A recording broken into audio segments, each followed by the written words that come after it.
Assalamu alaikum wa rahmatullahi ta'ala wa barakatuh. École Salam vous présente le programme éducatif de l'informatique. Troisième chapitre, Microsoft Office Excel. Leçon 1, Introduction à Microsoft Excel. Au profit de nos chers élèves de la 6e année primaire.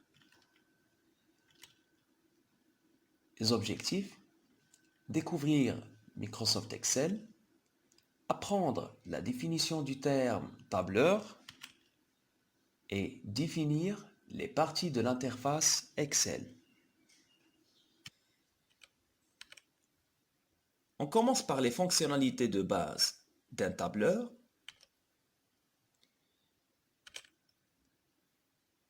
Voici un tableur. Alors, un tableur au chiffrier est un logiciel d'application qui permet de créer et manipuler des tableaux, calculer des données et présenter des données sous forme de graphique. Les fonctionnalités de base d'un tableur. Tout d'abord, voici des exemples de quelques logiciels tableurs. On trouve Office Excel de Microsoft, Star Office, Quattro Pro, OpenCalc de OpenOffice, Lotus 123 de IBM, Casprid de KOffice, bien sûr. Ce dernier, il fonctionne sur le système d'exploitation Linux et non pas le système d'exploitation Windows, bien Microsoft.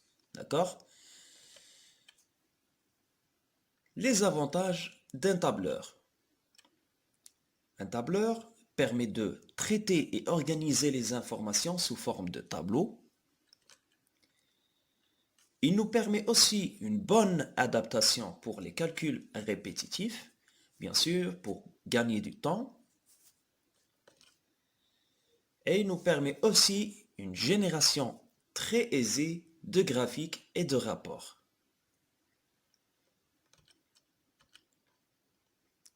Voici les principales fonctionnalités de base d'un tableur. L'édition d'une feuille de calcul, saisie, modification, déplacement, copier des données et des formules.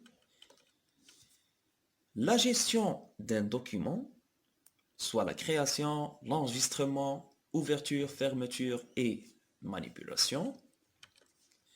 La mise en forme d'une feuille de calcul. L'utilisation des données prédéfinies ou bien des fonctions prédéfinies, mathématiques, financières, statistiques.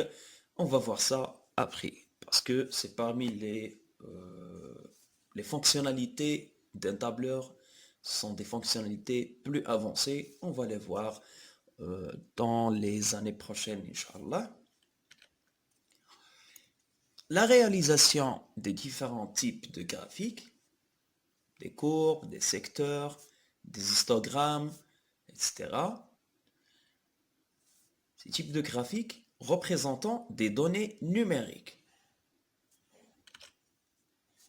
Et enfin, analyse des documents et des données. Un exemple, traiter des résultats d'enquête, etc. Pour démarrer Microsoft Office Excel 2007, on clique sur le bouton Démarrer, puis tous les programmes. On choisit le dossier Microsoft Office et on clique sur Microsoft Excel. Très bien. Voici une description de la fenêtre d'Excel, comment elle est. Alors, en haut, on a une barre de formule.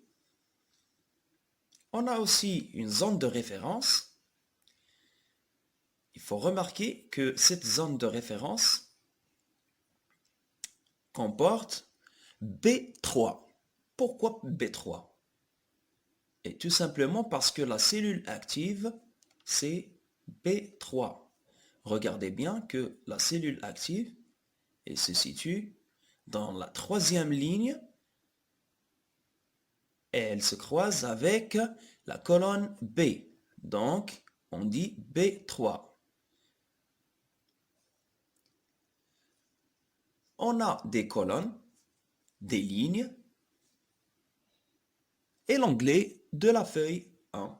On a 3 feuilles qui sont créées par défaut. Feuille 1, feuille 2 et feuille 3. On peut ajouter des autres feuilles.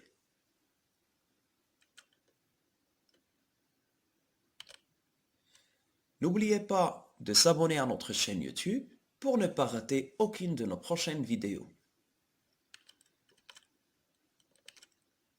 D'ici la prochaine vidéo, je vous dis à bientôt mes chers élèves. Au revoir.